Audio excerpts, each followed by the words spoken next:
Hi viewers, welcome to our channel. ప్రస్తుతం మనతో పాటు దాము బాలాజీ గారు, సీనియర్ జర్నలిస్ట్ ఉన్నారు. వారితో ఒకసారి మాట్లాడదాం. సార్ నమస్కారం. నమస్తే. సార్, శివసేన ఎంపీ సంజయ్ రావు సంచలన కామెంట్స్ అయితే చేశారు. పహల్గామ్ ఉగ్రదాడుల్లో పార్టిసిపేట్ చేసిన వాళ్ళు ఎవరైతే టెర్రరిస్టులు ఉన్నారో వాళ్ళంతా కూడా బీజేపీలో జాయిన్ అయ్యాడని చెప్పేసి చేసిన కామెంట్స్ ఇప్పుడు హాట్ టాపిక్గా మారిపోయాయి. అసలు ఎందుకు ఈ కామెంట్స్ చేస్తారు? ఈ కామెంట్స్ని ఏ విధంగా చూడొచ్చు అంటారు? అసలు ఇప్పటి వరకు కూడా ఎందుకు ఈ టెర్రరిస్టులను పట్టుకోలేకపోతున్నారు ఇండియన్ గవర్నమెంట్ కావచ్చు, మిలిటరీ కావచ్చు? ఎందుకు సార్ దీనికి సంబంధించి?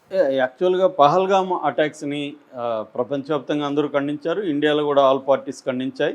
ఆ టెర్రరిస్టులను పట్టుకోవడానికి మన సెంట్రల్ గవర్నమెంట్ తీవ్రంగా ట్రై చేస్తుంది.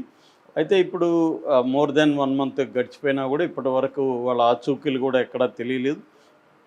వాళ్ళ మీద చాలా తీవ్రంగా శ్రమించింది. మధ్యలో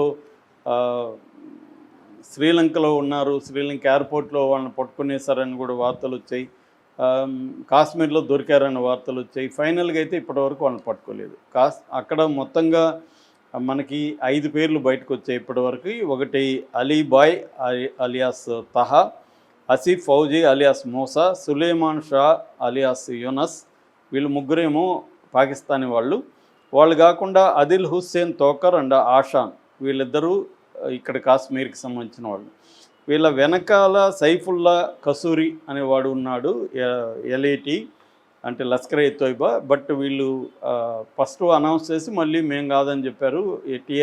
టీఆర్ఎఫ్ అంటే the resistance forum front, the resistance front అనే ఒక సంస్థ క్లెయిమ్ చేసుకుంది. మళ్ళీ మేము చెప్పలేదని వాళ్ళు వెనక్కి వచ్చారు. ఏదేమైనా టీఆర్ఎఫ్ చేసిందనేది వాస్తవము. ఈ టీఆర్ఎఫ్ ఎవరంటే ఎల్ఈటి, లష్కర్ ఎ తోయిబా వాళ్ళ గ్రూపు.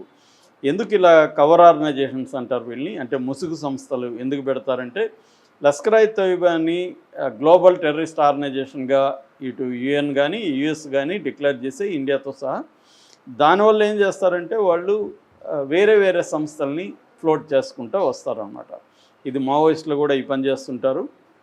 సో అలాగా టీఆర్ఎఫ్కు సంబంధించిన ఈ తీవ్రవాదులు ఏప్రిల్ 22న పహల్గామ్లోని బైసరం మెడోస్లో అటాక్ చేసి ఆఫ్టర్నూను ఓన్లీ హిందువులను మాత్రమే టార్గెట్ చేసి చంపారు. అక్కడ వాళ్ళ మీద తిరుగుబాటు చేసిన ఒక ముస్లిం హార్స్ రైడర్ అతను మాత్రం చంపారు. సో మిగతా అంటే ఇద్దరిని తీసేస్తే, ఒక నేపాలీ ట్రావెలర్ 26 మందిలో ఇద్దరిని తీసేస్తే 24 మంది హిందూ మగవాళ్ళు. క్లియర్గా అంటే ప్లాన్డ్గా వాళ్ళు హిందూ మగవాళ్ళని టార్గెట్ చేసి చంపారు. స్త్రీలు వాళ్ళని ఏమన్నా అడిగినప్పుడు పోయి మోడీకి చెప్పుకోండి అని కూడా అన్నారు. అంటే క్లియర్గా ఒక అల్లకల్లోలం ఇండియాలో సృష్టించాలి, హిందూ ముస్లింల మధ్య గొడవలు సృష్టించాలి అన్న యాంగిల్ అయితే కనబడుతుంది. ఇక్కడ నుంచి ఏమైంది, పాకిస్తాన్ ఏమంటుంది, అసలు ఇది మేము చేయలేము, అది వాళ్ళే చేసుకున్నారు, హోమ్ గ్రౌండ్ టెర్రరిజం అని మునీర్ అన్నాడు.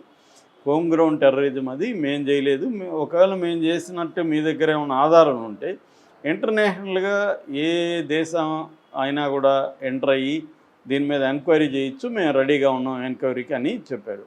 కానీ మోడీ అవన్నీ కాకుండా దీనికి ప్రతీకారంగా ఆపరేషన్ సింధూర్ను మొదలుపెట్టారు. దాంతో వాళ్ళు కూడా ఆపరేషన్ ఐరన్ వాల్ని వాళ్ళు మొదలుపెట్టారు. యుద్ధం జరిగింది. మనకి కొంత నష్టం జరిగింది, వాళ్ళ వైపు నష్టం జరిగింది. వాళ్ళ 9 స్థావరాల మీద, టెర్రరిస్ట్ స్థావరాల మీద మన అటాక్ జరిగింది. దాదాపు 100 మంది టెర్రరిస్టులు మనం చంపామని చెప్తున్నాం. ఆ తర్వాత 11 ఎయిర్ బేస్ల మీద అటాక్ చేసాం, ఇంక్లూడింగ్ కిరాణా హిల్స్లో ఉన్న న్యూక్లియర్ ఫెసిలిటీ దగ్గర కూడా మన వాళ్ళు నూర్ఖాన్ ఎయిర్ బేస్ మీద కూడా అటాక్ చేశారు.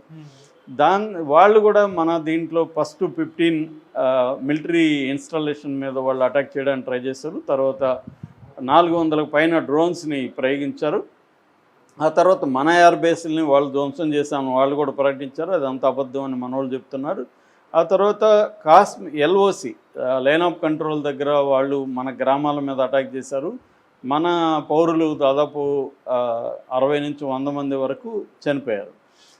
ఇది నేపథ్యం. ఈ నేపథ్యంలో ఇప్పుడు పహల్గామ్ ఉగ్రవాదుల్ని ఎందుకు ఇప్పటివరకు పట్టుకోలేకపోతున్నారు, మెల్లమెల్లగా విమర్శలు మొదలైనవి. సో ఆపరేషన్ సింధూర్ తర్వాత అనేక విమర్శలు మోడీ మీద మొదలైనవి. ఆ క్రమంలో నిన్న సంజయ్ రౌత్, అతను ఎంపీ, శివసేన ఉద్ధవ్ ఠాకరే గ్రూపు, అతను నిన్న ప్రెస్ కాన్ఫరెన్స్ పెట్టి అతను సెటైరికల్గా ఒక మాట అన్నాడు. అదేంటంటే పహల్గామ్ ఉగ్రవాదులు బీజేపీలో చేరిపోయి ఉంటారు, అందుకే బీజేపీలో చేరితే ఎంతటి క్రిమినల్ అయినా మిస్టర్ క్లీన్గా మారిపోతారు.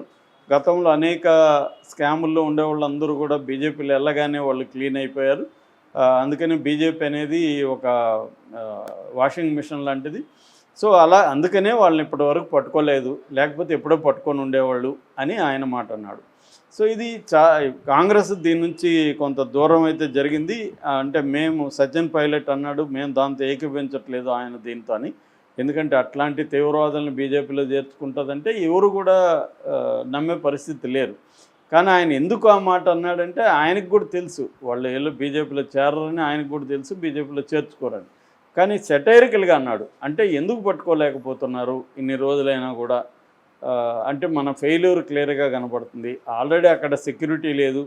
రోజుకి 4,000 మంది యాత్రికులు వస్తున్న ప్లేస్లో ఒక్క పోలీసు కూడా ఎందుకు లేరు?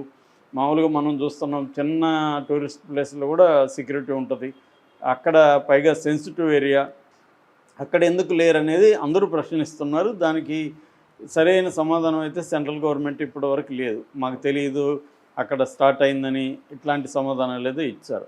సో దానివల్ల ఇప్పుడు ఏమైందంటే అసలు ఎందుకు టెర్రరిస్టులను పట్టుకోవట్లేదు? నిజానికి టెర్రరిస్టులను పట్టుకొని ఉంటే ఇంకా ప్రపంచవ్యాప్తంగా పాకిస్తాన్ని దోషిగా నిలబెట్టచ్చు, పాకిస్తాన్ రోల్ ఏంటో చెప్పచ్చు మనం. అంతటి గొప్ప అవకాశాన్ని ఎందుకు మోడీ వదులుకున్నారు అనేది ఇప్పుడు సర్వత్రా చర్చ జరుగుతుంది. ఈ నేపథ్యంలో ఆయన అన్నాడు. బట్ మన వాళ్ళు చెప్పేది ఏంటంటే ఎన్ఐఏ, నేషనల్ ఇన్వెస్టిగేటివ్ ఏజెన్సీ ఇదే పనిలో ఉంది. ఆల్రెడీ కాశ్మీర్లో వాళ్ళు 2,000 మంది అనుమానితులను తీసుకొని విచారించారు. దాదాపు 63 రెసిడెన్షియల్ ఇండ్ల మీద, అంటే టెర్రరిస్టులుగా అనుమానిత వ్యక్తుల ఇండ్ల మీద దాడులు చేశారు. కొన్ని దీంట్లో పాల్గొన్న ఆదిల్ హుస్సేన్ తోకర్ లాంటి వాళ్ళ టెర్రరిస్టుల ఇండ్లను ధ్వంసం చేశారు. ఇవన్నీ సీరియస్గానే చేస్తున్నారు. కొంతమందిని అరెస్టులు కూడా చేసి పెట్టారు. స్లీపర్ సెల్స్, తర్వాత ఓజీడబ్ల్యూ అంటే ఓవర్ గ్రౌండ్ వర్కర్స్, టెర్రరిస్టులకు సంబంధించి ఓవర్ గ్రౌండ్ వర్కర్లు అనేది ఒక నెట్వర్క్ ఉంటుంది.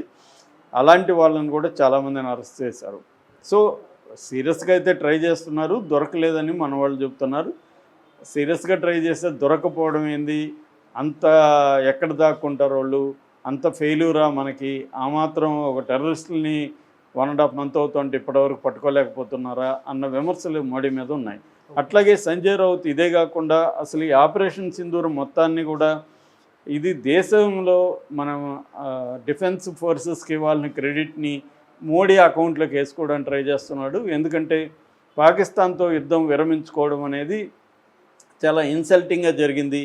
మనము పాకిస్తాన్ కలిసి నిర్ణయించుకొని యుద్ధాన్ని విరమించుకోవాలి. కానీ ట్రంప్ వచ్చి మధ్యలో నేను బెదిరించాను వాళ్ళకి ట్రేడ్ ఆపేస్తానన్నాను, దాంతో భయపడి ఇద్దరు సంధి చేసుకున్నారు అని చెప్తే మోడీ పరుగు పోయింది. మోడీ ఇండియాని తీసుకెళ్ళి ట్రంప్ కాళ్ళ దగ్గర తాకట్టు పెట్టాడని విమర్శలు రావడంతో మోడీ ఏం చేస్తున్నాడంటే దీన్ని ఉపయోగించుకొని యుద్ధం, ఇండియాకి పాకిస్తాన్కి యుద్ధం అంతం కాలేదు ఇంకా ఉందని చెప్పడానికి రకరకాల వేషాలు వేస్తూ డ్రిల్స్ చేయడం, మన టీముల్ని విదేశాలకు పంపించడం, ఎప్పటికప్పుడు పాకిస్తాన్ని బెదిరిస్తడం, ఈ డ్రామాలు ఆడుతున్నాడు మోడీ. ఇదంతా కూడా బీహార్ ఎన్నికలను దృష్టిలో పెట్టుకొని అనేది సంజయ్ రౌత్ విమర్శ. ఇక్కడ ఏంటంటే పాలిటిక్స్ ఎంటర్ అయిపోయినాక దేశభక్తి అయినా ఇంకోటైనా పాలిటిక్స్కి అతీతం కాదు ఇండియాలో. దాన్ని ఉపయోగించుకోవడానికి ఖచ్చితంగా బీజేపీ ట్రై చేస్తుంది. దాన్ని బీజేపీ ఉపయోగించకుండా చూడడానికి ప్రతిపక్షాలు ట్రై చేస్తాయి. అందులో భాగంగానే ఇది అర్థం చేసుకోవాలి మనం. Okay sir, thank you so much.